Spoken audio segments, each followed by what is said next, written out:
Hi, it's me again, Piliangani. So for today's video, ituturuan ko kayo paano yung glitch dito sa gas station. So ayan, punta tayo sa gas station. Tapos change tayo ng car ng ganyan. Tapos park tayo na medyo paslant. And then ganyan dapat yung posisyon nyo pagtalon. So ayan, tumating na tayo sa taas. Ganyan na guys.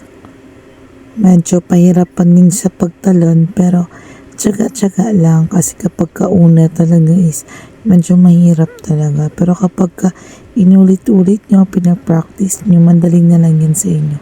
Kasi tansyado nyo na kung saan kayo tatalon, kung ano yung mga position. So ayan lang guys, I hope na matutunan nyo or may natutunan kayo dito sa video na to. And please follow me for more glitch tutorial. Thank you. Bye everyone. Happy gaming.